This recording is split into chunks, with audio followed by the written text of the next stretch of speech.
Muy buenas tardes y bienvenidos todos una semana más, un miércoles más, a esta cita con los principios de las finanzas personales responsables y de la inversión consciente que tienen en Value School semanalmente. Hoy volvemos a los miércoles, que es el día habitual en que tenemos las conferencias en nuestra sede. Y muchísimas gracias por estar aquí a todos ustedes y a quienes nos siguen en casa, porque además hoy hay una gran convención de inversores en valor en Madrid y no es fácil estar en ambos sitios a la vez. Imagino que muchos de ustedes que están aquí vienen ahora de la conferencia y bueno, pues es de agradecer que también pasen por Value School a escuchar, por supuesto, a grandes gestores también aquí como son Buy and Hold, a los que voy a presentar en un momentito. Pero antes de ir con ellos, me gustaría hacer algunos anuncios. En primer lugar, hablando de Value Kids, dar las gracias al Instituto Arquitecto Pero Gumiel y al Colegio Gredo San Diego, ambos de primero de bachillerato, porque hoy han recibido a mis compañeros que han ido a estos centros a dar conferencias sobre educación financiera y el trabajo que hacemos en Value School dentro del proyecto de Value Kids, del que ya vengo hablando en las semanas anteriores.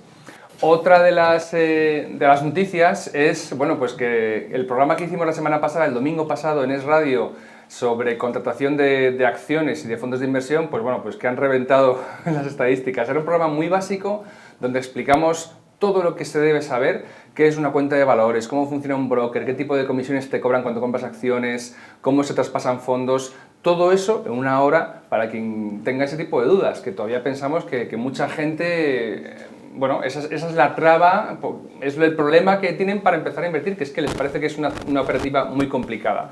Pues lo desmenuzamos todo ya en aquel programa y está en los podcasts para que lo escuchen si no lo han hecho aún. Y otra de las cuestiones, y esta es muy interesante, es que les voy a presentar a todos el boletín exclusivo de contenidos que hemos sacado, se llama For Value. Una vez al mes, al final de la última semana del mes, vamos a publicar, lo empezamos el mes pasado y funcionó extremadamente bien, un boletín de contenidos selectos de Value School. Nada de este boletín es nuestro. Son 4 recomendaciones, generalmente un podcast, una entrevista, una carta de gestor o un artículo y un vídeo, de lo mejorcito que hemos buscado y encontrado durante el mes navegando por internet. Está gran parte del contenido en inglés, es cierto, porque en español, pues bueno, ya conocemos mucho lo que se publica en español y hemos decidido orientarlo también al mercado angloparlante. Si quieren recibir el For Value todos los meses, basta con que estén dados de alta en el boletín de la newsletter de Value School y con eso la última semana del mes lo recibirán en el correo electrónico. Muy bien, y dicho ello, voy a presentar a la gestora y a sus gestores de esta tarde-noche. Julián Pascual, aquí a mi lado, es licenciado en Derecho por la UNED y licenciado en Filosofía por la Universidad de Navarra. Además, tiene un MBA por el IES. Ha sido analista de renta variable en AB Asesores, Morgan y Deutsche Bank, Londres. Julián gestiona la SICAV Royal Blue SICAV, que es de 100% renta variable, desde agosto de 2004. Y actualmente implementa la misma filosofía en el fondo VIH Acciones, del que luego nos hablará. Durante estos casi 15 años de gestión ha aumentado el valor inicial de la cartera en más de 3 veces, a la vez que, a lo largo de su historia, ha superado con consistencia su benchmark, que es el MSCI Pan Euro, con dividendos de más del 90%. Al lado de Julián tenemos a Rafael Valera. Rafael es licenciado en Derecho por la Universidad de Navarra, máster en Finanzas por IEB y PhD por el IES. Es el de dirección, ¿verdad? Del IES, sí. El programa de dirección. Trabajó en renta fija en AB Asesores, Morgan Stanley, como Executive Director en VS Investment Bank y como Subdirector General en el Banco Sabadell Urquijo. Rafael gestiona Pigma Nord SICAV, que es un vehículo mixto flexible de renta fija y variable desde julio de 2010 y hoy implementa esta gestión también en el fondo VIH Flexible. En este periodo ha logrado un TAE del 8% con una volatilidad del 8%. Julián y Rafael, bienvenidos a Value School, Buy and Hold. Muchísimas gracias por aceptar la invitación. Muchísimas gracias a vosotros, muchísimas gracias a Value School y muchísimas gracias a los que habéis venido y por el interés y por vuestro tiempo. Desde luego que sí. Muchas gracias. Como saben todos ustedes, el acto va a transcurrir de la forma habitual. Haremos una charla de unos 45 minutos con los gestores y luego pasaremos al turno de preguntas con la audiencia presencial y desde sus casas en remoto. Julián y Rafael, ¿cómo nació Buy and Hold? ¿Cómo os conocisteis? ¿Cómo empezasteis con el proyecto de la gestora? Contadnos un poquito. Pues vamos a ver. Aquí estamos los tres socios. Buy and Hold es una boutique, una sociedad gestora boutique que tiene 3 productos y con la promesa firme de que nunca tendremos más de 3 productos. O sea, tenemos un producto de renta variable, uno mixto y uno de renta fija, y con eso, digamos, creemos todo el universo, todo el riesgo, el perfil de riesgo para cualquier tipo de inversor. Y insisto, o sea, me cortaré el brazo antes que lanzar un nuevo producto. Es decir, estos 3 productos son suficientes. Y eso hablaremos después de ellos, si te parece. Hablé muy bien. Vale. Yo empecé trabajando en AVE Asesores, donde conocí a Rafael Varela. Yo trabajaba en la mesa de renta variable, era analista de renta variable. Rafael Varela se sentaba detrás de mí, trabajaba en la mesa de renta fija. Luego trabajé muchos años de analista, estuve en Londres muchos años, pues los clientes a los que visitaba eran grandes fondos de inversión, y ahí me di cuenta que el mundo de la inversión pues, no funciona bien en general, digamos. Hablando con clientes institucionales importantes te dabas cuenta que muchas veces se dejaban llevar por sentimientos, ¿no? Pues se dejaban llevar por pánico, por euforia, y al final acabé un poco cansado del trabajo porque me daba cuenta que para tener éxito en el trabajo era vendedor de... O sea, aunque era analista, realmente tenía que vender los productos de la casa, digamos, tenía que vender mis recomendaciones, tenía que un poco que repetir lo que la gente quería oír. Entonces, en un momento determinado, en el 2004, tomé la decisión de dejarlo todo y empezar a gestionar dinero.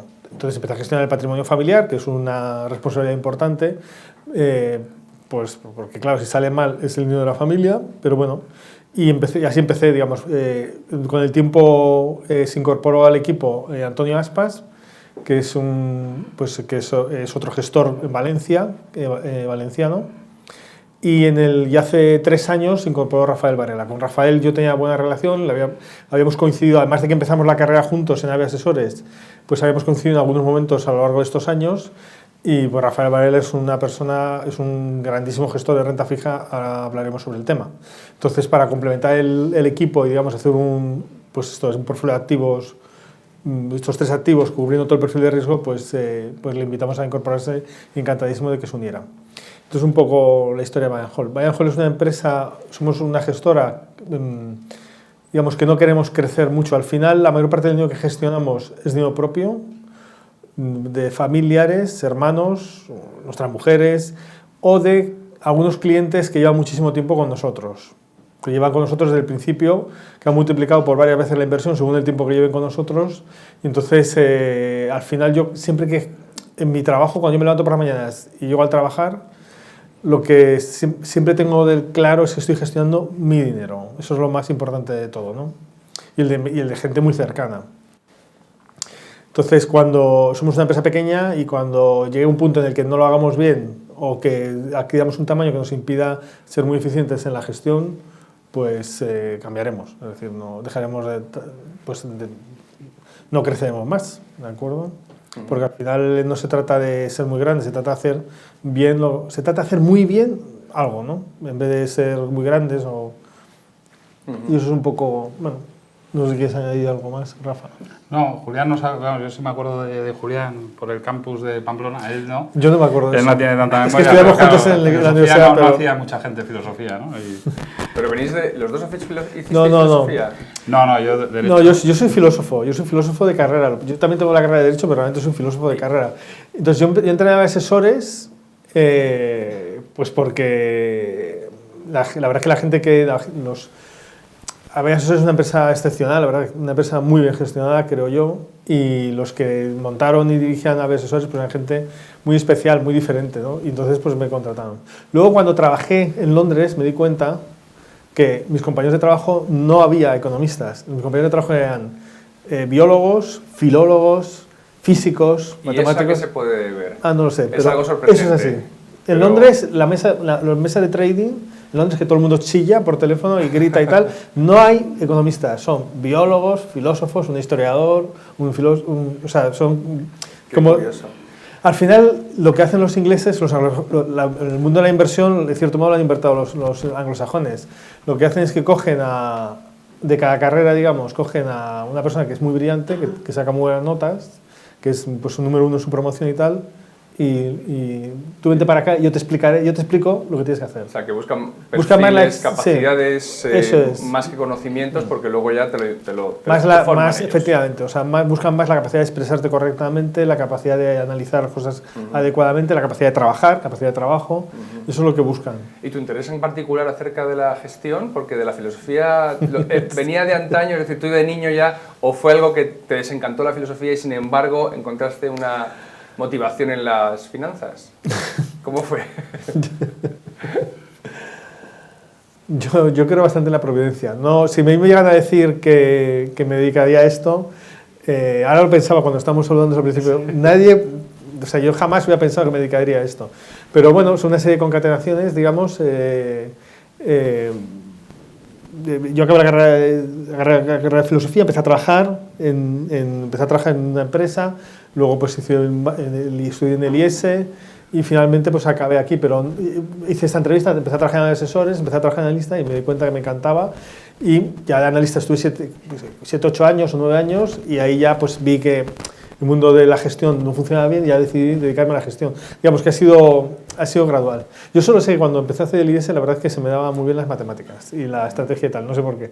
Porque hacía 15 años o 10 años que no las practicaba, ¿no? Pero se me daban bien. Bueno, una pregunta, no me ha quedado claro. ¿Antonio Aspas está en Valencia? ¿Trabaja desde ahí o...? A ver, yo trabajo en Valencia junto con Antonio, que yo soy realmente de Madrid, pero me casé con una valenciana y ya soy valenciano a todos los efectos. Y Rafa está en Madrid, tenemos 2 oficinas, una en Madrid que la lleva Rafa y Tony y yo estamos en Valencia. De acuerdo, muy bien, lo digo por si algún cliente o conocido, bueno, alguien que vea el vídeo quiere ir a visitaros, pueden a lo mejor, tenéis ahí un equipo... Sí, por supuesto, estamos en Montesquinza, aquí en Madrid, en la calle Génova, y en Valencia estamos en el centro, al lado de, digamos, de la catedral. Perfecto, muy bien, estupendo. Una pregunta un poquito ya más bajando a materia. ¿Por qué dais importancia especialmente a las compañías con pricing power? Y expliquemos el término de pricing power para los oyentes que quizá no lo conozcan tanto. Bueno, mira, en la siguiente transparencia tratamos este tema. Cuando yo empecé a gestionar, hay un libro que me influyó bastante, que es el libro de Peter Lynch, que es un gestor mítico de la industria, One Up in Wall Street. Entonces él clasifica, digamos, los valores, hace una clasificación, 6 categorías, que es alto, medio, bajo crecimiento, cíclicas, reestructuraciones, infravaloración por suma de partes. Y al final lo que dice en su libro, digamos, es que tú puedes invertir en cualquier valor comprándolo de la forma adecuada. Digamos, un valor cíclico, que en principio es un mal valor, digamos, un negocio difícil, si sabes comprar, entendiendo que es cíclico, lo entiendes y compras en el momento adecuado, puedes ganar dinero, ¿de acuerdo? Vale. Entonces, esta estrategia, digamos, en general, más o menos ha funcionado yo llevo 15 años ya, entonces me ha funcionado bastante bien. Con el tiempo he ido aprendiendo, digamos, porque yo al principio cuando empecé, al principio de todo, me concentraba mucho en buscar empresas muy baratas o intentar clasificar con la categoría de Peter Lynch, encontrar la oportunidad, ¿no? Pues a cíclicas en el momento malo, vale. Con el tiempo, digamos, he ido aprendiendo a base de sangre, ¿no? Porque la letra con sangre entra, o sea, todos aprendemos por errores, por ensayo de error, entonces aprendemos sangrando, ¿no? Si no sangras un poquito, no, cuando sangras mucho aprendes mucho mejor. Entonces, a base de sufrimiento, digamos, he ido aprendiendo. Entonces, ya Tony Aspas, el otro socio no ha venido hoy, ya él me empezó a introducir en la idea de la importancia de la calidad y luego durante estos años lo he ido aprendiendo. Entonces, ahora mismo yo ya hace tiempo, pero últimamente concentramos ya mucho las inversiones cada vez más en valores de calidad. Porque digamos, una empresa es una cosa muy complicada. Es como una gardenia. Es decir, tú la riegas adecuadamente, lo pones con la luz adecuada, con la temperatura adecuada, etcétera, etcétera, etcétera, y al final se te estropeó. No sabes por qué. Es decir, una cosa bastante complicada. Evidentemente, si no la riegas, si tal, es que no dura ni un minuto. Pero incluso haciendo todo bien es una cosa bastante complicada. Entonces, es mucho más fácil tener éxito, acertar, que al final lo que hacemos es un trabajo práctico. O sea, yo os puedo contar lo que queráis, pero lo importante es tener buenos resultados. Lo que buscamos como inversores es que den buenos resultados. Entonces, desde un punto de vista práctico es mucho más fácil acertar con una buena compañía, en un buen sector, que con una compañía buena en un mal sector o una compañía mala en un buen sector. Es decir, intenta buscar algo de calidad. Y a largo plazo te sientas ahí, el tiempo juega a tu favor y es mucho más fácil que ganes. Entonces, esto viene con la pregunta que os he comentado. Es decir, realmente lo que intentamos buscar son empresas, sectores oligopolísticos, porque entonces hay más control en los precios. Lo que destruye a las empresas, lo que hace los negocios complicados es el exceso de competencia y la fragmentación, y al final eso normalmente se traduce en caída de precios, en presión en precios. Entonces, una industria que está muy presionada en precios es muy difícil de ganar dinero. Es verdad que según el libro de Peter Lynch, incluso en esa industria, en algunos momentos tú puedes entrar y ganar dinero, pero mi experiencia después de muchos años es que es más fácil, en vez de intentar entrar cuando se combinan los factores, es más fácil comprar una empresa muy buena asegurándote simplemente de que no pagues demasiado. O sea, si no sobrepagas excesivamente, eso es el único cuidado que tienes que tener, si no pagas excesivamente, digamos, si compras una empresa buena, normalmente vas a ganar. Esto realmente se aprende con los años. Y durante estos años hacemos un análisis muy crítico de las inversiones que hemos hecho, y las empresas que hemos comprado de calidad han ido bien, y las empresas que hemos comprado de reestructuración cíclicas, algunas han ido bien y muchas han ido mal. Entonces ya... esto yo lo cuento, es gratis, pero ha costado sangre. O sea, a mí me ha costado sangre entenderlo. ¿Os identificáis con el...? Aquí hemos traído a otros gestores que han contado historias similares y en ellos se ha dado una especie de transición desde un enfoque que llaman el deep value, es decir, donde se concentran en el precio y no tanto en la calidad del negocio, y han ido aprendiendo que quizá pagar un poquito más por una buena empresa a la larga, en largo plazo, que es el horizonte que tenemos de inversión, es la apuesta ganadora. ¿Es este el recorrido que habéis hecho también en vuestra gestión? Correcto. O sea, yo, digamos, insisto, son 15 años. Entonces, al principio sobre todo, me concentraba en el precio. O sea, me concentraba mucho en el precio. En los últimos años, cada vez más en el valor. Hay una variable más que yo creo que ha cambiado bastante el mundo y que es bastante reciente, y es que, digamos, es un hecho que la tecnología está cambiando todo. Está cambiando también los hábitos de la gente, la forma en que funcionan los negocios, etc. Entonces, esto está suponiendo un elemento distorsionador aún mayor. Porque esto se está suponiendo que empresas que no son de tanta calidad o que tienen problemas, sectores cíclicos, hay algunos que siguen funcionando con los mismos fundamentales, pero hay otros en los que la tecnología los está cambiando. Y cuidado, porque a lo mejor entras pensando que es el momento adecuado para entrar y los fundamentales del sector han cambiado porque hay muchos cambios tecnológicos. Podríamos hablar, ahora si queréis podemos tratar algunos, pero es que están cambiando cosas que para mí, que yo soy una persona antigua. Sí, no sabía cómo decirlo. No me importa decirlo, lo que pasa es que hay gente que se puede molestar y tal, pero yo me considero un poco mayor ya. O sea, cosas incomprensibles. Son cosas incomprensibles. Hay cosas incomprensibles. Por ejemplo... la utilización del automóvil. Es decir, yo recuerdo que cuando tenía 16, 17 años estaba obsesionado con sacarme el carnet de conducir. Cuando cumplí los 18 años fui con mi carnet de identidad, lo enseñé en la autoescuela, hice el examen teórico al día siguiente y saqué el carnet inmediatamente porque tenías el carnet y a partir de ahí la posibilidad de tener un coche, autonomía, etcétera, etcétera. Y hace unos meses, analizando en casa, en Mayan Hall, vimos que la tasa de penetración del carnet de conducir en la población joven está cayendo a un ratio más o menos de 1 punto porcentual al año. Que para mí era... Yo, cuando vi eso, me quedé... Eso que te dice, voy a ponerme las gafas a ver si estoy leyendo correctamente. Me parecía increíble. Sin embargo, aquí no se dejan, en una capital como es Madrid, iniciativas del Car2Go, el IMOV, es decir, parece que son vehículos orientados a los más jóvenes que no quieren la propiedad del bien, pero sí el disfrute de él libremente y en sus condiciones.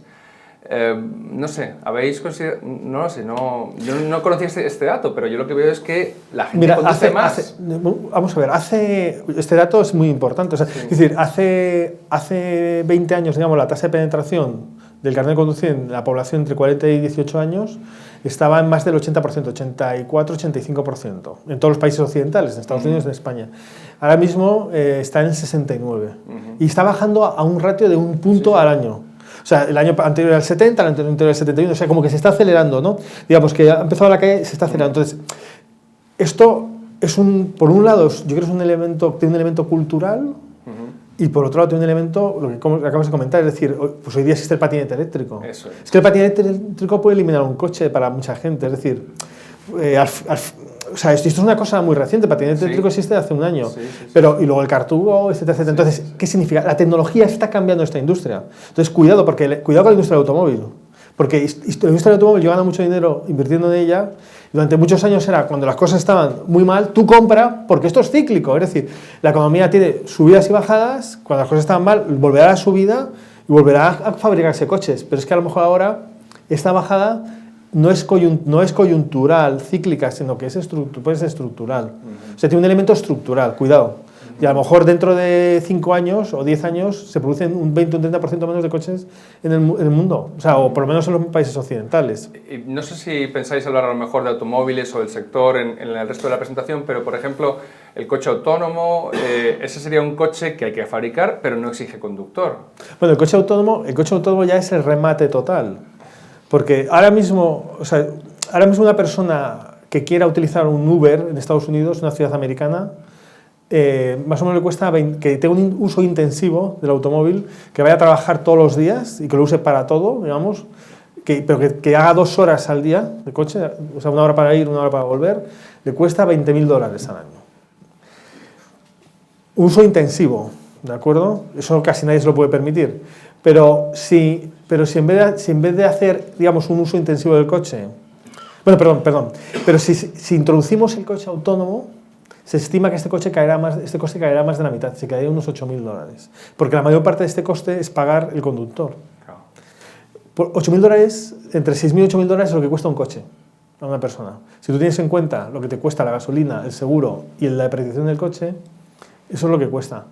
Para un uso intensivo. Esto significa que cuando aparezca el coche autónomo, que no digo que vaya a aparecer inmediatamente, porque el coche autónomo tiene complicación, pero sí que parece probable que va a empezar. De hecho, en Phoenix, por ejemplo, Google tiene un servicio de coches autónomos. Es decir, que hay ya ciudades que están utilizando. El día que se desarrolle, es que económicamente, racionalmente, es más rentable no comprarse un coche, es más rentable pedir uno. Claro. Eso, una persona de uso intensivo, una persona que va a trabajar en el metro, es que no te quiero ni contar. Claro.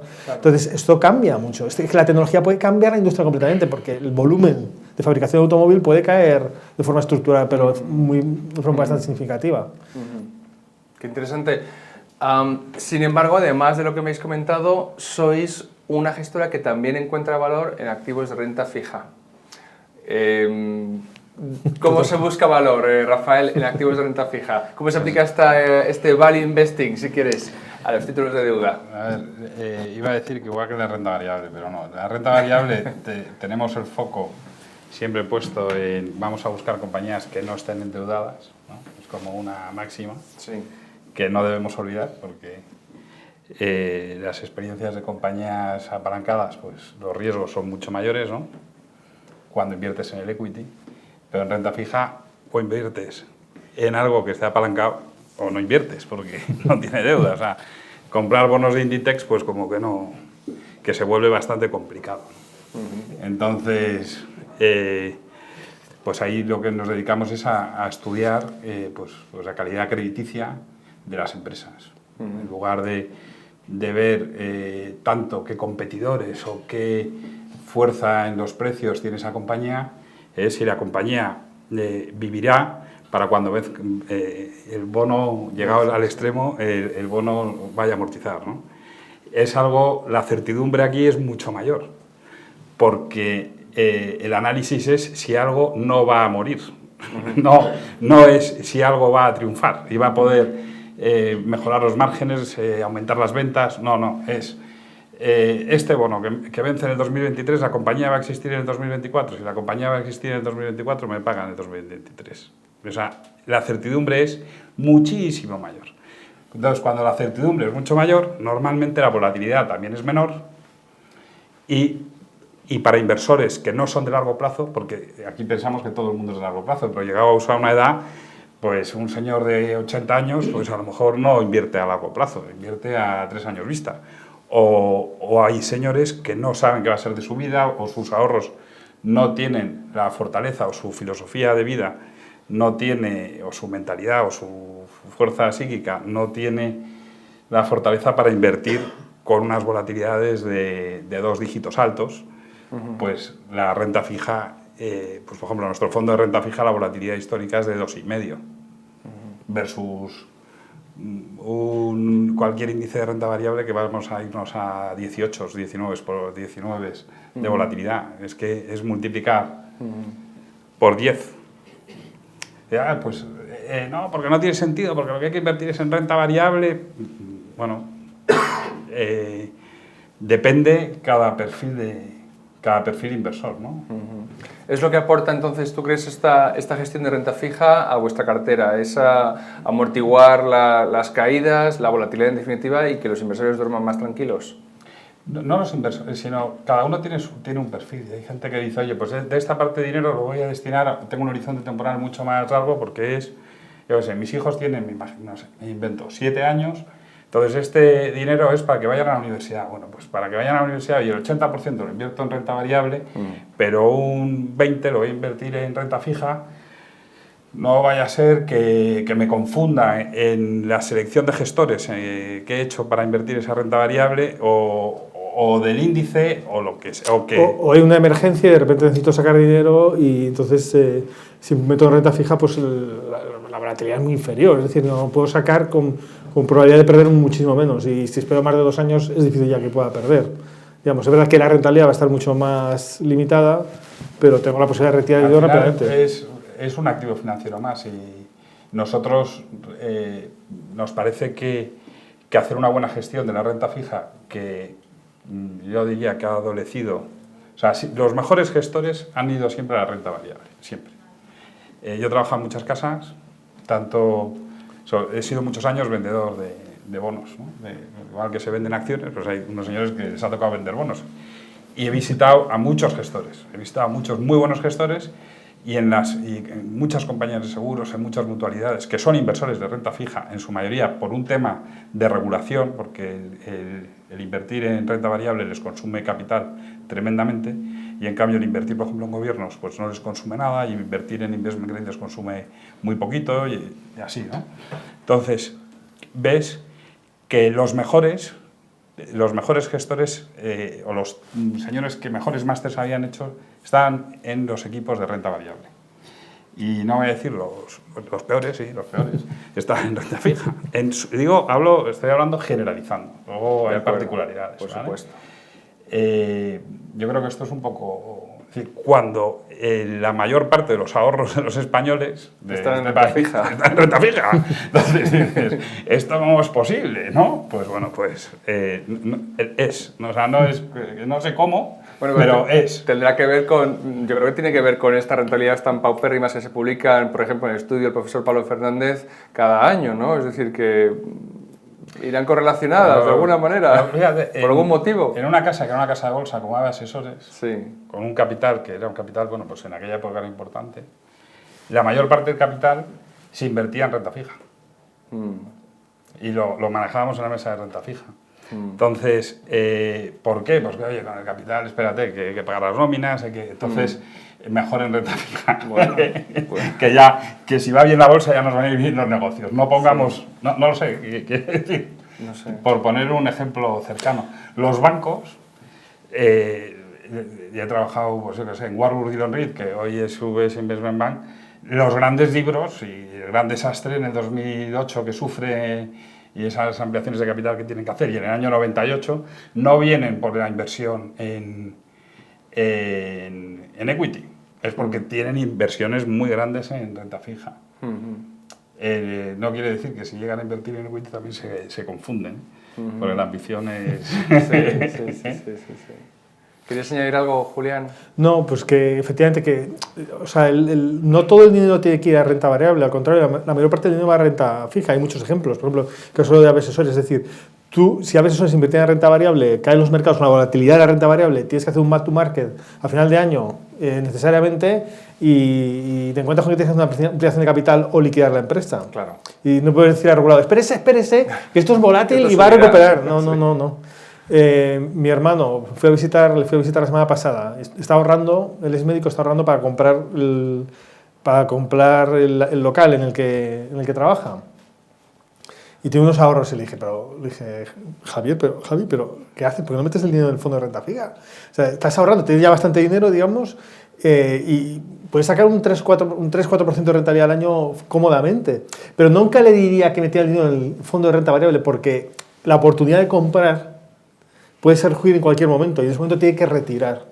Y no es adecuado para invertir en renta variable. O sea, eso no es un perfil adecuado para invertir en renta variable. En cambio, en renta fija, a poco que esté 1 o 2 años, nosotros tenemos un escenario de inversión en nuestro fondo de renta fija de 18 meses. 18 meses nos comprometemos a que los clientes no pierdan dinero. Si estás 1 año y medio, ya lo normal es que ganes. Es verdad que no vas a ganar la rentabilidad de renta variable, pero vas a obtener tu 4% más, que ahora mismo se están muriendo de risa el dinero del banco, ¿de acuerdo? Pues digo, porque sí, lo tengo que hacer, sí. No, pues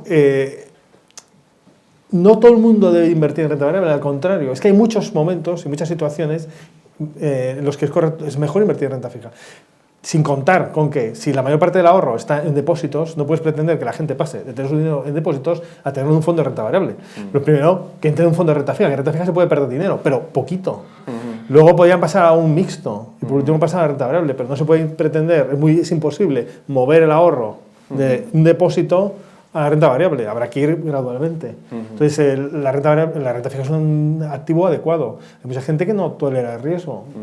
A lo mejor incluso, independientemente de perfiles de plazos de inversión, hay mucha gente, muchas personas, conocemos todos, que no tolera el riesgo, que la volatilidad le pone muy nervioso, pues renta fija. Julián, ¿tú ya invertías en renta fija antes de conocer a Rafael? No, yo no soy. Él solo invierte en renta variable. Yo solo invierto en renta variable. Como lo explica también, digo, a lo mejor has hecho un No, Rafael. no, yo solo invierto en renta variable, pero ¿por qué solamente invierto en renta variable? Porque si yo tuviera que comprar, si la situación de mi hermano, necesitara el dinero para comprar invertiría en el fondo de renta fija.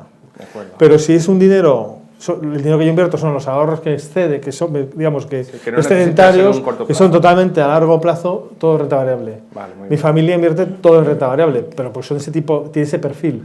Muy bien, me alegra que lo digáis porque muchas veces nos comentan los oyentes nos preguntan por ese tipo de sugerencias, ¿no? ¿En qué debo invertir mi dinero? ¿En renta variable, renta fija? Si lo quiero a tal horizonte, y claro, no les damos recomendaciones, pero está bien que lo escuchen de gestores profesionales. La principal, hay 2 razones para invertir en renta fija. Hay 2, yo creo, bueno, no sé que tú montes una tercera, es el horizonte temporal. Yo contaré una tercera.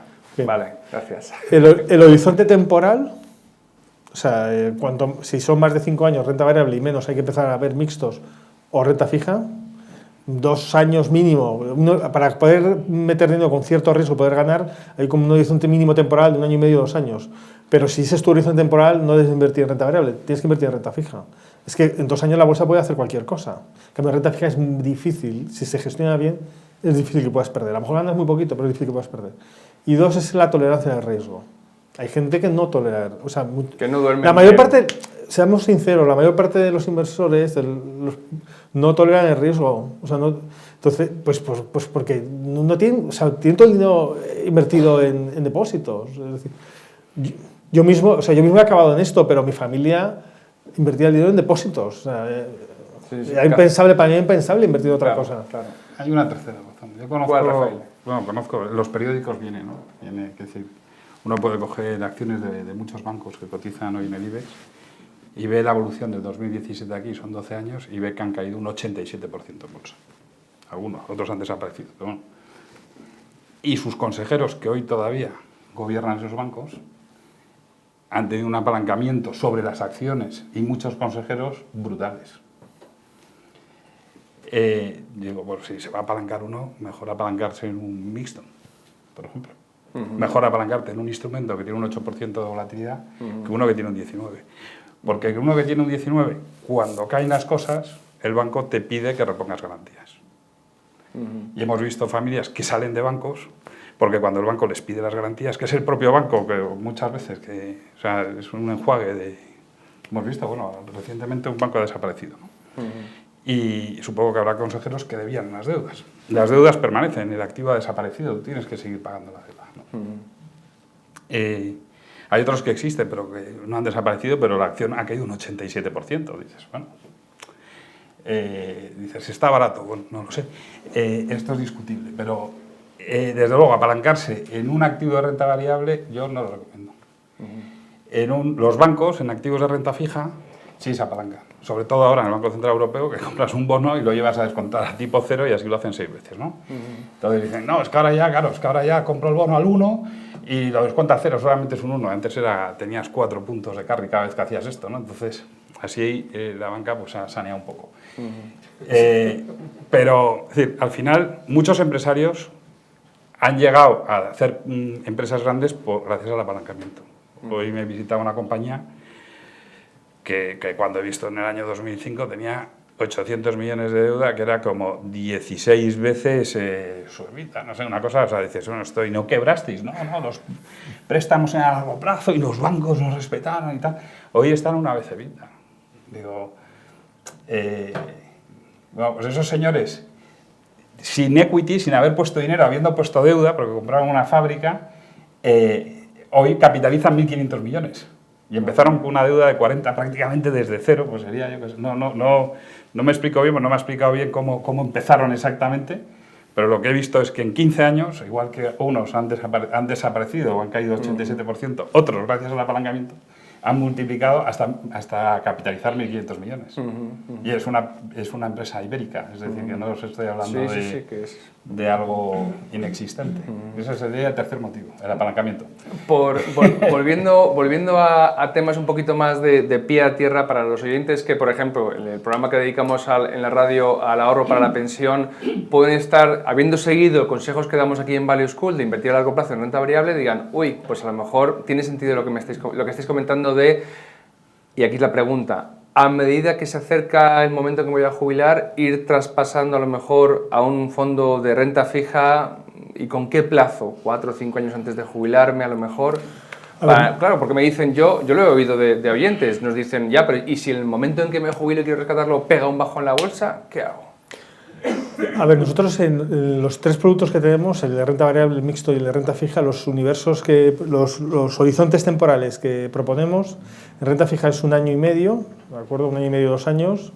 El mixto son 3 años, es un mixto más de renta fija que de renta variable, es un mixto conservador. Y en renta variable son 6 años. De acuerdo. Entonces, yo creo que si tú necesitas el dinero en un plazo de menos de 6 años, deberías empezar a plantearte aumentar gradualmente la exposición a renta fija, ¿de acuerdo? Y si necesitas el dinero en un plazo menos de 18 meses, depósito.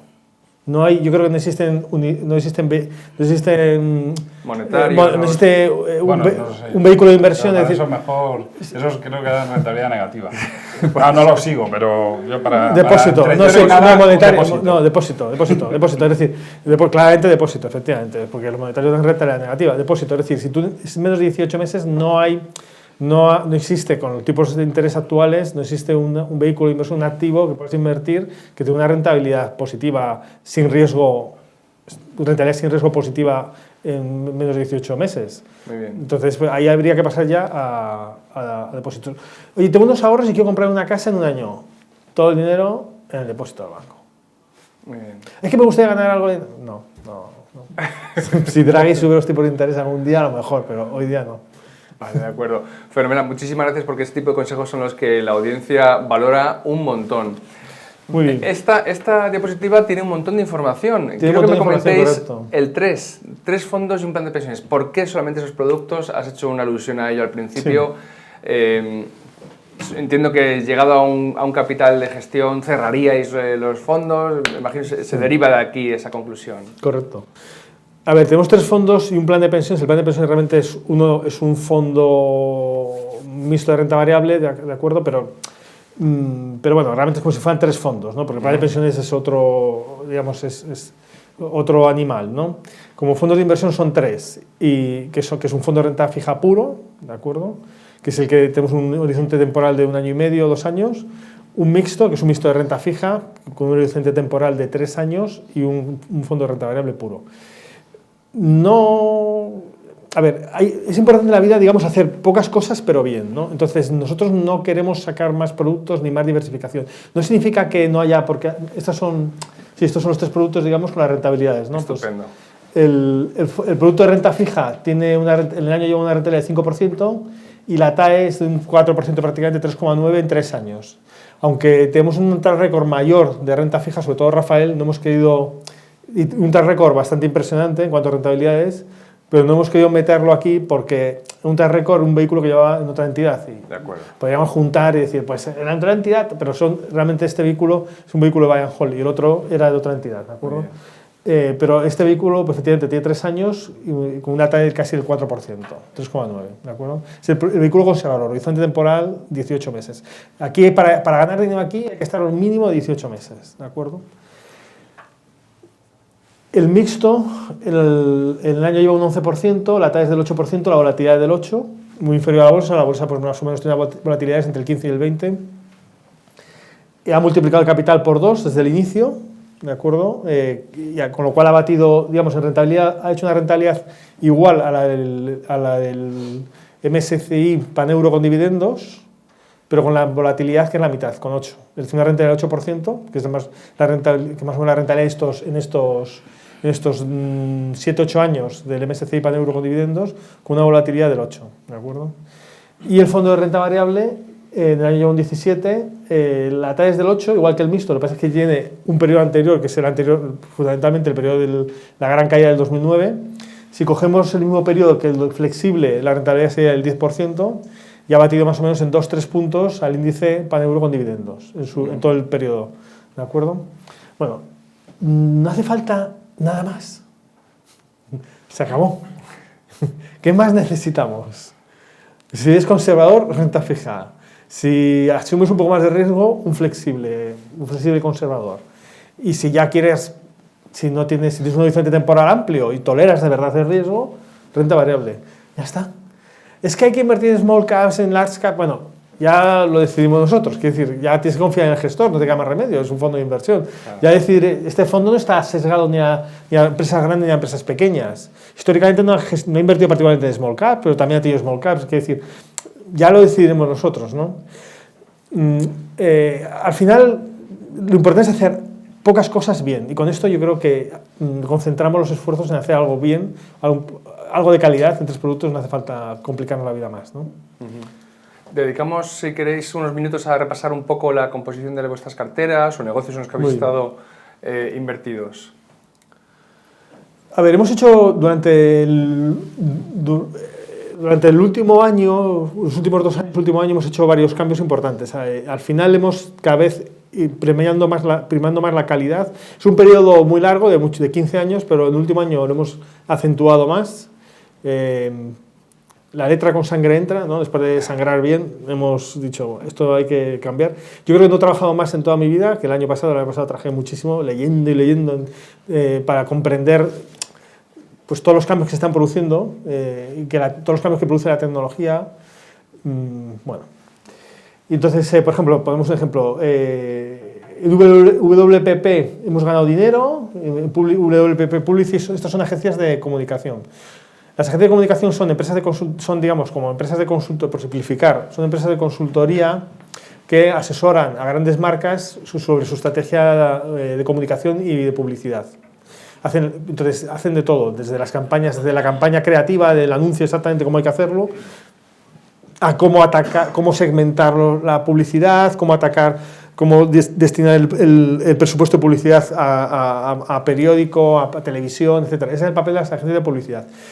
Entonces, las agencias de publicidad, digamos, son unos negocios que estructuralmente eran muy interesantes para un inversor de valor, porque eran negocios que tenían unos retornos sobre el capital muy altos, no eran negocios de brain, o sea, no tenían activos fijos, no había que hacer inversiones, tenían unas rentabilidades muy altas, eran un negocio de consultoría, había poca inversión, mucho beneficio para poca inversión, y un negocio que además crecía con el crecimiento de la publicidad, que crece como el PIB nominal, o sea, el PIB real más la inflación. Pues tasas del 5, 6, 7%, todo el dinero que generaban para los accionistas, podías recomprar acciones, con lo cual al final ibas a un crecimiento de doble dígito por acción, un negocio muy interesante. ¿Qué pasa con Internet? Llega Internet y los anunciantes se dan cuenta que es mejor, en vez de gastarse el dinero en las agencias de publicidad, que al final han estado asesorándoles durante 50 años, pero sin saber exactamente si el dinero que se gastaban estaba bien gastado o no, era imposible saberlo, porque hacías un anuncio en el país y no sabías realmente cuánta gente lo veía, o un anuncio en televisión y tal. Ahí había sistemas para medirlo, pero tampoco sabías si la gente estaba viendo la televisión y se iba en ese momento al servicio y el anuncio se perdía en el fondo del océano. Bueno, pues aparece Internet. Entonces en Internet puedes segmentar perfectamente, puedes ir, bueno, ya no quiero ni contar con con las redes sociales, es decir, puedes segmentar universitario de tal edad, en tal ciudad, tal, sabes exactamente si lo han abierto o no el anuncio, etc. Además, como los chicos de internet les gusta cambiar todo, dicen, no hace falta usted que venga aquí con una consultora, yo le dejo mi plataforma de información, mete usted el anuncio, me paga en función de los resultados, se lo hace usted directamente todo, ve todos los resultados en tiempo real, usted segmenta directamente lo que quiere hacer y lo que no quiere hacer, a qué público quiere ir, a qué público no quiere ir y tal y cual. Entonces, los agentes de publicidad empezaron a sufrir. Bueno, entender esto nos costó un montón. Rafa ahí me pegaba con el martillo en la cabeza y Julián, esto está cambiando, Julián. Esto nos ha costado entenderlo mucho. Porque la transparencia en precios acabó con la industria. Los que veníamos en renta fija, que los precios han sido muy oscuros durante mucho tiempo porque no había prácticamente mercados electrónicos, eran telefónicos, los bloques hacíamos dinero gracias a la poca transparencia. Estos WPP y Publicis o las televisiones. En cambio ahora Google te traquea perfectamente y sabes con cuánto dinero has gastado y en cuánto has convertido. Claro. Un anuncio en cualquier radio, pues te has gastado X, pero no sabes lo que has convertido. Pues entonces, pues esto nos costó, ¿no? Porque al final tú te aferras y decías, bueno, efectivamente, la transparencia en precios va a afectar el negocio, pero por otro lado sí que va a seguir siendo necesaria una cierta consultoría, la labor creativa en la creación de anuncio y tal y cual. Bueno, no vale la pena. Es decir, cuando tu negocio, si el 50% de tu negocio desaparece, es que no vas a poder compensarlo. Es que no vas a poder compensarlo. Como bonista a lo mejor puedes prestar dinero, pero a lo mejor la empresa no desaparece. Pero como accionista, olvídate. No vale la pena. O sea, hay tal viento en contra que no vas a ganar dinero. Las probabilidades de que salga mal son muy altas. Bueno, esto con sangre entra. Cuando hemos sangrado ya mucho, ya hemos empezado a cambiar. Entonces, nos costaba el tema de tecnología porque hay una máxima en el mundo de la inversión en valor, y es que las empresas tecnológicas son complicadas, son cambiantes y tal. Contra el punto de que son cambiantes, que es cierto, ahora mismo yo tengo mis reparos, porque se están convirtiendo en monopolios. Entonces es difícil que puedan ser descabalgadas. Evidentemente es muy difícil saber hace 15 años si la plataforma dominante iba a ser Facebook o iba a ser no sé cuál. Eso es prácticamente imposible, eso es capital riesgo, eso es apostar, eso es muy difícil acertar hace 10 años. Pero hoy día es que Facebook, es Instagram, es WhatsApp. ¿Qué más queda? ¿Hay alguna otra plataforma en el mundo? Facebook dice que tiene que aumentar la regulación. ¿Por qué? Porque yo estoy arriba del todo, que aumentar la regulación. A ver, si a mí me cuesta, tengo 40.000 personas que trabajan y he duplicado los gastos en 20.000 millones en 2 años para cumplir con la regulación, a ver quién viene ahora y me va a desbancar. Ya dice Mark Zuckerberg que hay que aumentar la regulación. ¿Por qué lo dice? Entonces, quiero decir, es que el mundo ha cambiado mucho. Entonces, realmente en la tecnología hay ámbitos en que hay auténticos monopolios. Entonces, el punto de que es cambiante, yo creo que ya ha perdido mucho vigor. Es un argumento que ha perdido mucho vigor. Pasa al retail.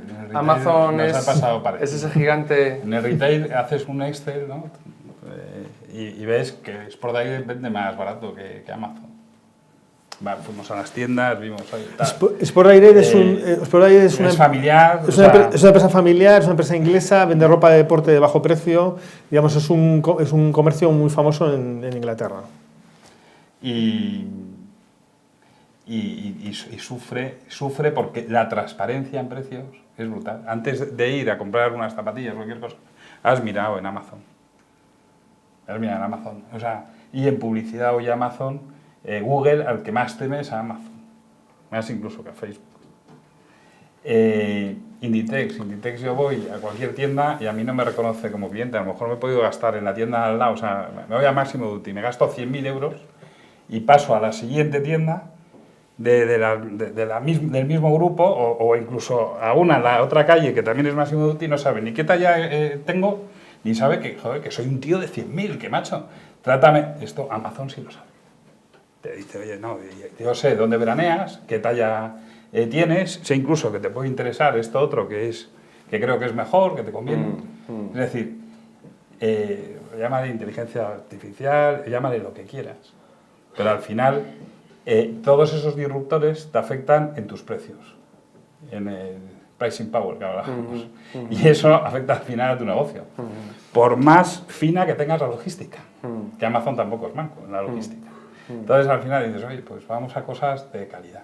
¿No? Estas empresas entiendo que las habéis tenido en cartera.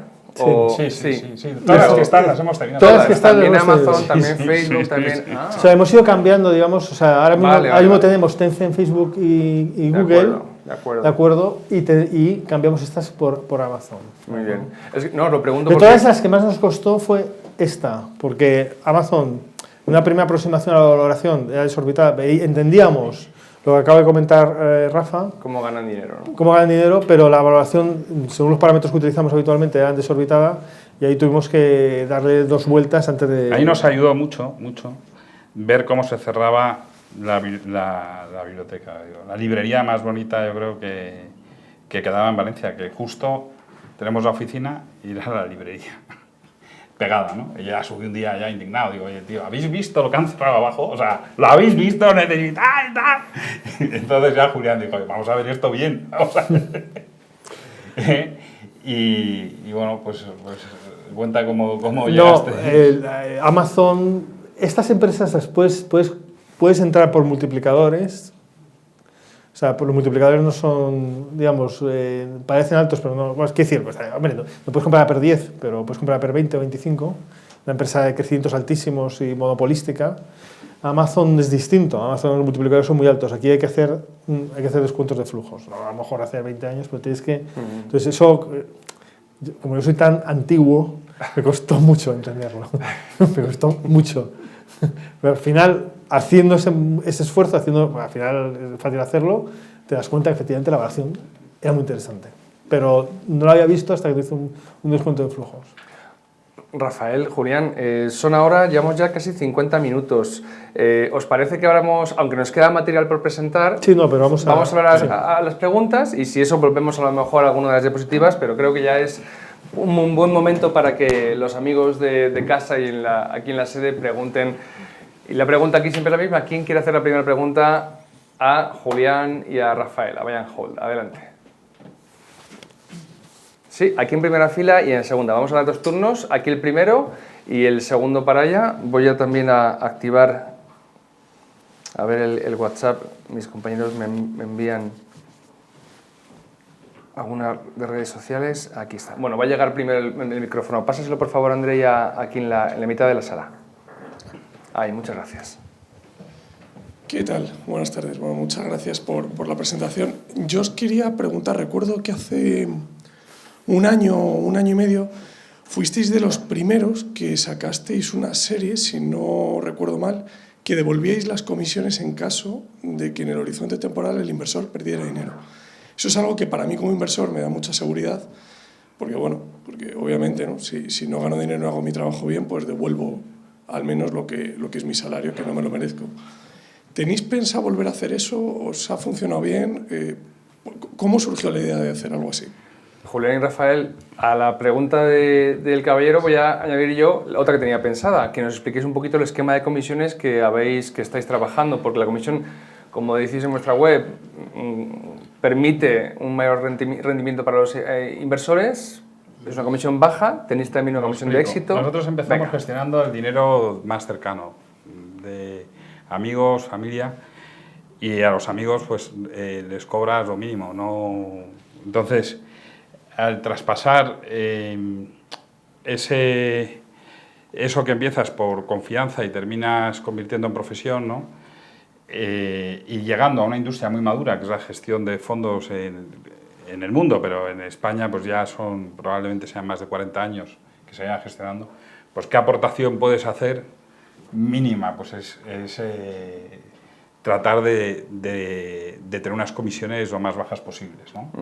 Entonces, eso es lo que intentamos hacer. Entonces, las comisiones que hoy los fondos tienen pues son 0,65 el renta fija con una comisión de éxito del 3%, el mixto 0,80 con una comisión de éxito del 5% y el renta variable 0,95 con una comisión de éxito del 7%. Entonces, las comisiones de éxito estándar, vamos a decir, son del 9%, siempre. Vamos, siempre, las que yo o casi siempre. no he visto comisiones de éxito tan bajas como las nuestras. Y comisiones de gestión con este tipo de resultados tampoco. Esa era, o sea, que cuando lanzamos los fondos vimos un poco nuestros comparables, hicimos esto. Y luego añadimos una cosa que era enviar el mensaje, mire, en 18 meses, si no ganamos dinero en 18 meses en renta fija con tipos al cero, te devolvemos las comisiones. Las comisiones de 18 meses, un 0,65. Si no has ganado dinero, por supuesto no ha habido éxito, con lo cual un 0,65 en 18 meses es un 1. Pues bueno, más de un 1 yo creo que no vamos a perder, por lo menos han protegido el capital, que es nuestro compromiso, ¿no? Muy bien. Y en el mixto es 3 años, los 18 meses se cumplen en junio de este año. Cogemos el alto desde que lanzamos los fondos, fue de octubre a diciembre, cogemos el más alto que se ha producido, la valoración más alta que se ha producido en esos 3 meses, es el PIC, desde ahí estamos en más 1 y algo, pero bueno, hasta junio no vamos a cerrarlo. Entonces, todas esas comisiones de gestión no las hemos cobrado, están depositadas en el depositario, en Santander, y el día X a la hora tal, que será el 30 de junio, pues veremos si va a favor del fondo o para nosotros. Y en el caso del mixto, pues a partir de junio nos quedan 18 meses, con lo cual también en la gestión te quita muchas tentaciones porque estás pensando, oye, el horizonte temporal, ¿no? Entonces también el riesgo lo vas ahí a manejar. Muy no sé si he contestado, pero es un poco... Muy interesante.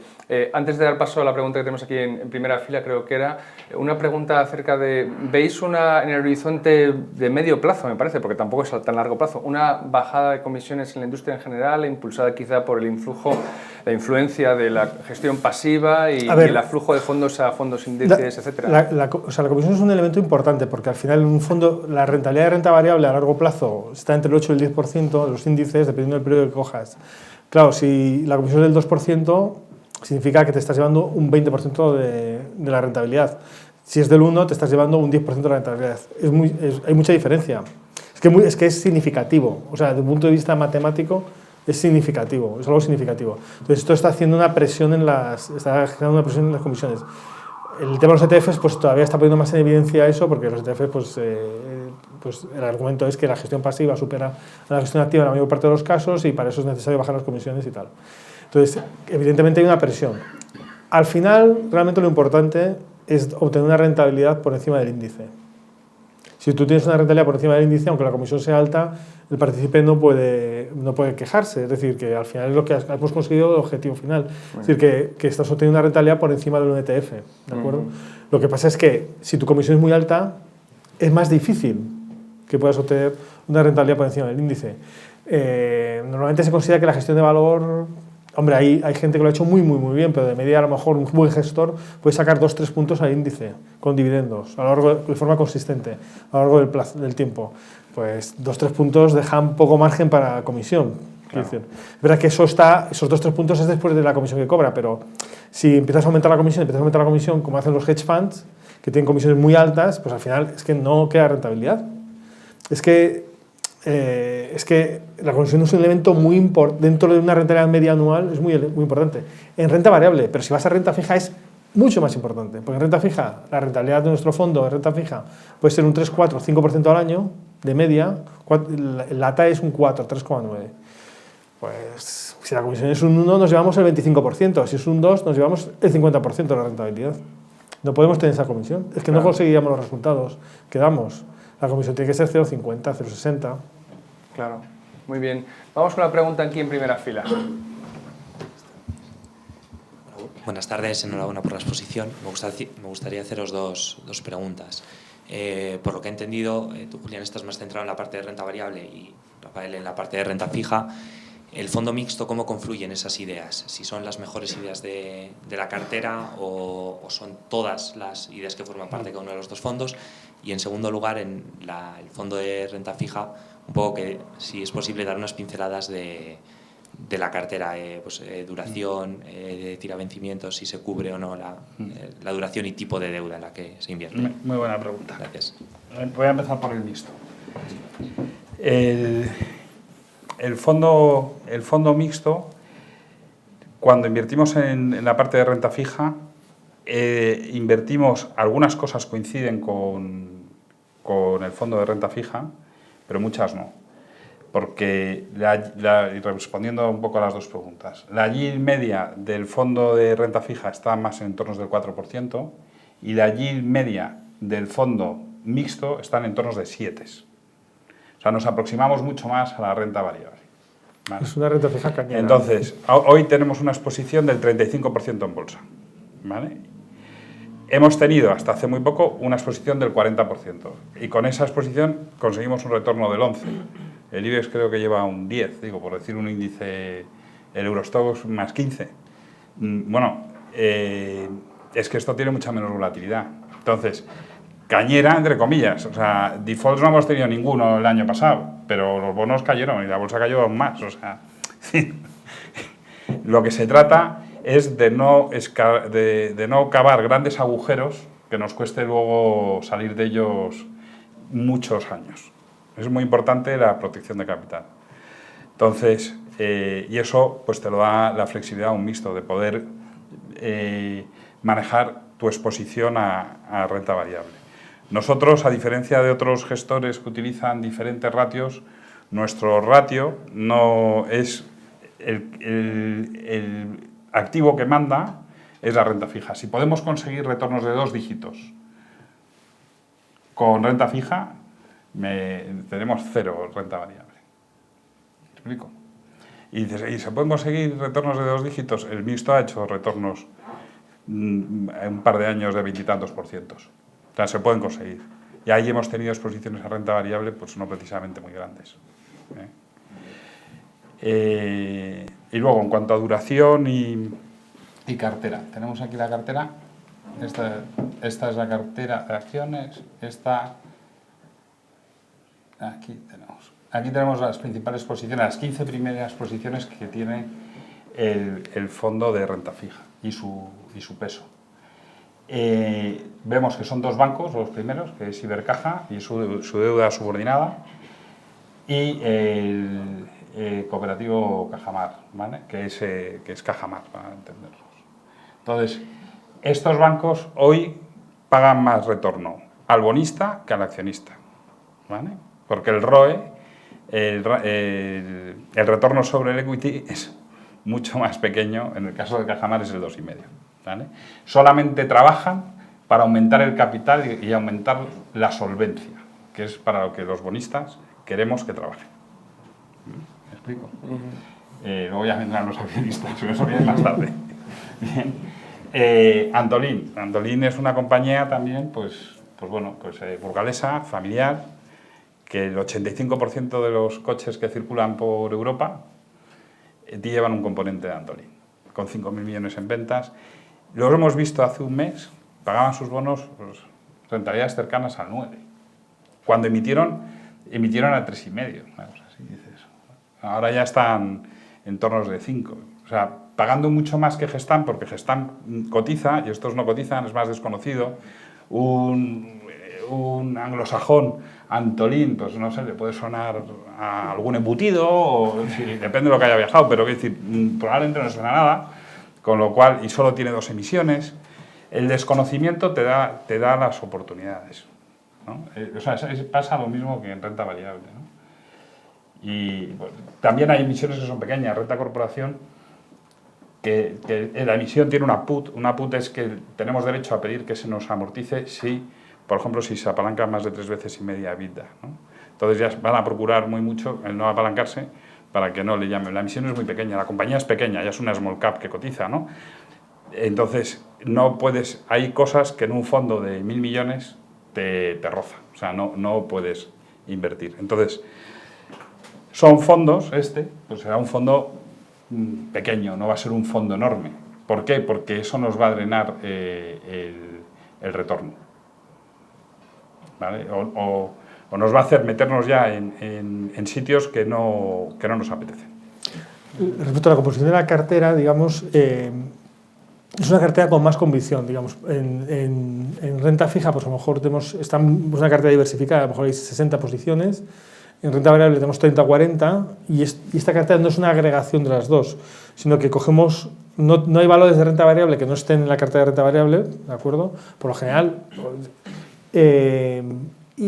y entonces se cogen algunas ideas, se cogen algunos valores de renta variable, los que hay más convicción, y en renta fija también se cogen los valores de renta fija donde hay más convicción.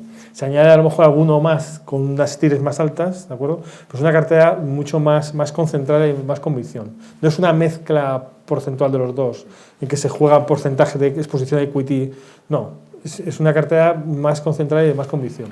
Luego, muy importante, estamos vendidos, que ahí sufrimos. O sea, quiero decir, la rentabilidad que estamos dando es estando vendidos del 5 años alemán, que he puesto menos 0,41, que es donde estaba esta mañana cuando venía para aquí, creo que estaba ya en menos 0,45. Y el boom, cuando esta mañana estaba al 0,0. Cuando venía para aquí, creo que estaba ya en menos 0,3 o menos 0,03 o algo así. Es decir, ahí vamos contracorriente. A mí me gusta señalar esto por una razón, porque leo mucha gente que dice los bonos van a irse al menos 10 o al menos 5, ¿no? Al menos 2. No lo sé a dónde se van a ir. Los que estudiamos Derecho o Filosofía o Económicas, si decimos que por prestar dinero, además de prestarlo, lo vas a pagar los intereses, ya vamos, o sea, no es que te suspendan, o sea, no vas para septiembre, que no apruebas la carrera, o sea, directamente el título, le iba a hacer una broma fácil, en fin, lo dejamos ahí. Entonces, aquí los coches van enfrente nuestro, pero nosotros vamos cuesta abajo, porque es un carry positivo. Entonces vamos a ver quién aguanta más tiempo la posición. Yo recibiendo un menos 0,40, si se va al menos 1, recibiré un menos 1, pues voy cuesta abajo, los coches que me vienen de frente, que son todos, van cuesta arriba, ya veremos quién aguanta más, porque conforme la rentabilidad se pone más negativa, la pendiente se pone más empinada para los que vienen enfrente. Y ahí, pues, bueno, nos baja también riesgo de tipo de interés, aunque cuando viene el flight to quality, que a mí no me preguntéis porque no lo logro entender, alguien vendrá y me explicará cómo alguien se refugia en un 10 años de un gobierno. Es decir, yo si tengo miedo a algo, tengo claro dónde no me refugiaré. Nunca. Pero esto es un tema de manada. Oye, hay gente que dice, oye, hay aquí un incendio, y todo el mundo se le ocurre tirarse, pues no sé, o encerrarse en un cuarto donde no tiene salida. Pues yo intentaré salir por la puerta principal, que no es bueno a 10 años. Me he querido detener porque esto hoy nos resta rentabilidad, no en todo ganamos.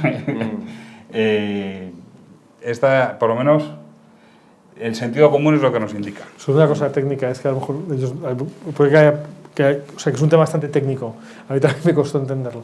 Si tú vendes un bono alemán que está en negativo, digamos, cobras. Claro. Igual que cuando compras un bono, si está en positivo, cobras el interés, cuando lo vendes, lo perderías el interés, pero si está en negativo, cobras la diferencia. Si es menos 1%, si el bono alemán estuviera en Natir menos 1 a vencimiento, cobrarías un 1% positivo. Es lo que comentaba Rafa, que vamos cuesta abajo. O sea, por lo menos estamos cobrando ese carry. Sí, sabemos que los coches vienen de frente, pero ese carry yo lo voy cobrando. Muy bien. Otra pregunta que llega de Twitter, de Manger Games, es el nick de esta persona, dice, ¿cómo valoran el riesgo regulatorio en Facebook y a qué se debe la desinversión en Maisons du Monde? A ver, son dos preguntas distintas. El riesgo, si yo tuviera una varita mágica y pudiera elegir, digamos, que quitar un riesgo en Facebook, quitaría el riesgo regulatorio, ¿no? Porque ya hemos visto, la valoración es atractiva, está a PER 20 más o menos, si le quita la caja se podría poner a PER 18 o PER 19, es un monopolio de las principales plataformas de comunicación, o sea, no solamente es Facebook, es Instagram y es WhatsApp. Tiene más de 2.500 millones de seguidores en todo el mundo occidental, los ingresos crecen a tasas de 20-25%, etc. Bueno, todo a favor, ¿vale? Sin embargo, efectivamente hay un problema regulatorio. Bueno, pues al precio al que compro y la condición monopolística, acepto ese riesgo regulatorio. ¿Es probable que el gobierno americano destruya Facebook, haga una regulación destructiva y perjudique seriamente a Facebook? Para que lleguen Tencent, los chinos, y me metan a la plataforma los chinos? No lo creo. ¿Es fácil que el gobierno americano destruya Facebook, que tiene a 40.000 personas vigilando los contenidos, para que aparezca una plataforma nueva que no la tenga 40.000 personas y que hasta que la consiga ordenar voy a pasar el mismo calvario que he pasado con Facebook? No lo creo. Entonces, aquí es el punto en que un gestor tiene que diferenciar, digamos, el sentimiento de mercado y lo que aparece en la prensa, que parece que Facebook lo van a matar, con la realidad. Porque si matamos a Facebook, ¿qué hacemos? Muy bien, matamos a Facebook, lo destruimos. Entonces coge el gobierno americano, se pega un tiro ahí en el pie, ¡pam! Y llegan los chinos, la Tencent, y se comen las plataformas de videojuegos y de plataformas sociales chinas, y se come todo el mercado americano. No parece probable. Me cargo a Facebook para que aparezca una plataforma nueva que, no voy a poder, que desde el punto de vista regulatorio está muchísimo más atrasada. Facebook ha avanzado muchísimo desde el punto de vista regulatorio, muchísimo. En las últimas elecciones, el cambio en las elecciones de noviembre, en que se renovó 1/3 el Congreso americano, no hubo ni un solo problema con la plataforma. Eso, por supuesto, no sale en prensa, pues solamente sale lo negativo, que fue hace 2 o 3 años. Pero en las últimas elecciones que ha habido en Estados Unidos, importantes, no ha habido ni un solo problema con la plataforma. Claro, es que tenemos a 40.000 personas vigilando. Yo no creo, o sea, a mí me gustaría que tuviera regulatorio, evidentemente, pero no lo veo como algo crítico. Me puedo equivocar, pero no lo veo como algo crítico. O sea, creo que podría perjudicar, pero no va a destruir, no va a causar un daño grave, porque la alternativa es mucho peor. Si yo me cargo a Facebook, la gente va a seguir usando redes sociales, y el desorden va a ser mucho mayor. Ahora mismo Facebook está muy ordenado, y en las últimas elecciones no hubo ni un solo problema. Entonces esto también el regulador se da cuenta. Vale, Mesón-Dimon. Mesón-Dimon ha sido un valor que hemos sufrido, que hemos estado dándole vueltas y vueltas y vueltas y vueltas. Mesón-Dimon, para los que no lo conocen, es un fabricante integrado, distribuidor de muebles. Se vende mucho por internet y es un punto medio, digamos, entre las gamas altas, que son carísimas, y las gamas bajas, como tipo IKEA, pues que son muy baratas, son funcionales baratas. Ellos consiguen un diseño bastante bueno, muy resultón, un precio muy inferior, digamos, un producto muy bueno, ¿no? Es decir, copiando, si me perdonan la expresión, a las grandes marcas, a las marcas o a los productores de lujo, consiguen, copiando el diseño, digamos, a un precio muy competitivo. Es un tipo Zara de muebles, es un buen ejemplo, efectivamente. Es un Zara en muebles, ¿no? Vende mucho por internet, siempre ha vendido por internet, desde el principio entró en internet, vende bastante por internet, etc. Entonces, al final, digamos, resultaba, digamos, una empresa muy atractiva. ¿Por qué decidimos salir de Mesón-Dimon? Al final decidimos salir de Mesón-Dimon porque, aunque es una empresa que está bien posicionada, es una empresa que está bien posicionada, que vende bastante por internet, el mundo de retail es un mundo que ahora mismo es muy difícil tocar, en mi opinión, y es un mundo que la disrupción, los cambios en tecnología y en hábitos han sido tan fuertes que vale la pena no meterse. El mundo de retail hoy día supone que cualquier persona que se va a comprar algo lo mira el precio por internet. Todos lo hacemos.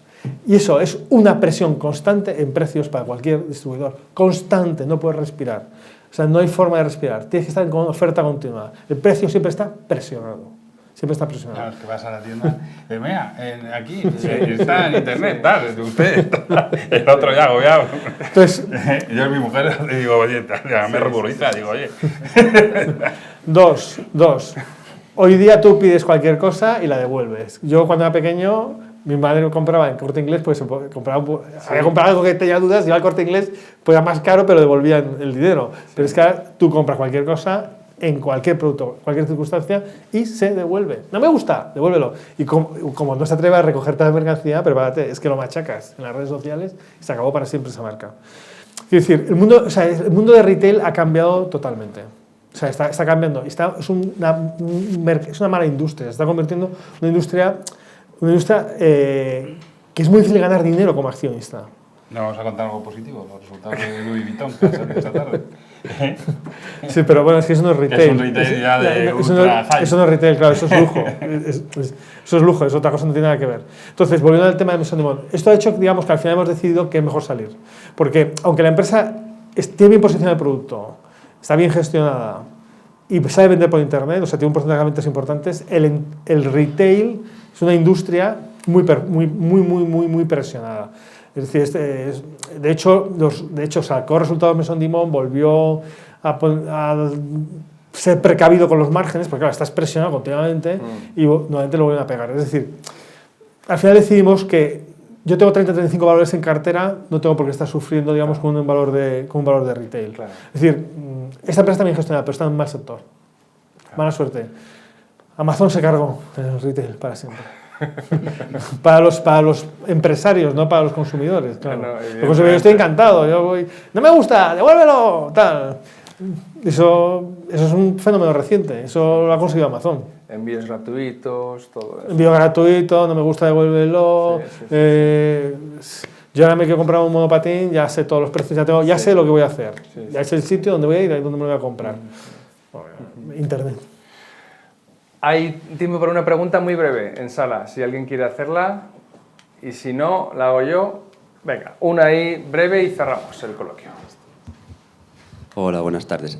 Mi pregunta era, habéis hablado de que vosotros intentáis fijaros en sectores que estén muy concentrados, que haya como una especie de monopolio, que se puedan fijar precios, y quería preguntaros si os habéis planteado invertir en Boeing o en Airbus, ya que son fabricantes de aviones, y en lo poco que llevo aprendiendo de este mundo es como un ejemplo clásico que mucha gente tiene como monopolio o oligopolio.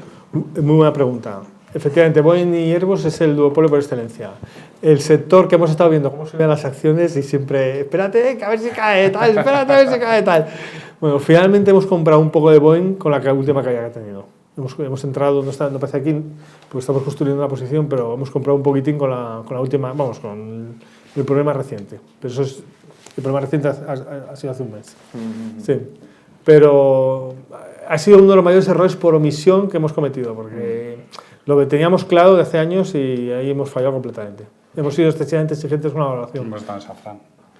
Hemos estado en Safran, que Safran ha ido muy bien. Safran es lo mismo en la fabricación de motores, porque en fabricación de motores hay 3 en el mundo, que son Pratt & Whitney, Rolls-Royce y Safran General Electric, que es una joint venture. Y además compiten en duopolios, porque 2 hacen los motores de largo alcance y 2 los de corto alcance, ¿de acuerdo? Con lo cual son duopolios, es como Boeing, Airbus. Y ahí hemos multiplicado. Entramos a 60 y Safran mismo está a 120, entramos a 60 en el 2015 o así. Y Boeing y Airbus ha sido un error. Pero bueno, hemos entrado en Boeing recientemente, con el problema que ha tenido. Julián, Rafael, aquí en Value School fomentamos la lectura y hacemos reseñas de libros, tenemos nuestra propia línea editorial con Deusto y nos gusta acabar las veladas con los gestores preguntándoos en este caso, por algún libro que recomendéis. No necesariamente de inversión o de finanzas. Bueno, teniendo aquí un filósofo, lo mismo nos recomienda alguna lectura un poquito más apartada de lo habitual, no lo sé, con libertad total. Libros que se hayan gustado, que pueden ser recientes o clásicos. Voy a recomendar 2. Venga. Empieza.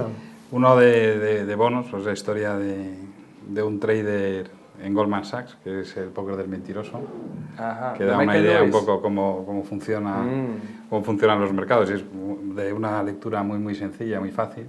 Y luego otro para evitar el juego, que es El jugador de Dostoyevsky. Muy bien. Que ves cómo sufre una persona de mala manera apegada al juego, ¿no? Que no hay nada más lejano que en el mundo de la inversión, ¿no? Muy bien, estupendas. Una clásica de Dostoyevsky y una moderna Michael Lewis. Vale, yo he recomendado uno que no tiene que ver con el mundo de la inversión, porque ya Rafa ha recomendado dos relacionados con el tema. Hay un libro, yo creo que me parece que es un libro bastante contenido, es filosófico puro. Hay un libro que es excelente, yo creo que es el mejor libro que se ha construido sobre cómo somos las personas, que lo escribió un señor, un griego que vivió 500 años antes de Cristo, que se llama Aristóteles, y este libro se llama Ética a Nicómaco. Ética a Nicómaco. Nicómaco es un amigo suyo. Entonces, si alguno de vosotros queréis conocer cómo somos las personas, qué es lo que nos mueve, en qué consiste la felicidad, este libro es realmente bueno. Ética a Nicómaco. Fantástico, pues estupendo. Muchísimas gracias a los dos. Nosotros, como siempre, a todos los que venís a esta casa, que venís además desinteresadamente, os hacemos un obsequio y siempre son libros de los que editamos con Deusto. A Julián le vamos a regalar Contra la democracia, de Jason Brennan, perteneciente a la colección de Política y Economía que editamos también con el Juan de Mariana. Y hablando de negocios de calidad, aunque sean precios un poquitín más altos de lo normal, tenemos este libro, Invirtiendo en Calidad, que lo vamos a regalar a Rafael. Muchas gracias. Muchísimas gracias, Rafael. Muchísimas y Julián, gracias por venir a Value School. Gracias, Buy and Hold. Y gracias a ustedes por estar aquí una semana más, una tarde más, escuchando a grandes gestores explicar cómo lo hacen con el ánimo de que tomemos mejores decisiones de inversión en nuestra propia vida cotidiana y ayudemos a los demás a que también las tomen. Les vemos la semana que viene, o es Semana Santa. La semana que viene es Semana Santa, con lo cual hacemos un parón de Semana Santa, que llevan las vacaciones, también aquí descansamos en esta casa. Les vemos más adelante entonces, consulten el calendario de actos que tenemos ya publicado en la página web, y si no, nos vemos hasta la siguiente, que pasen una buena, feliz Semana Santa y cuidado con las torrijas. Muchísimas gracias y hasta entonces. Muchas gracias. Muchas gracias.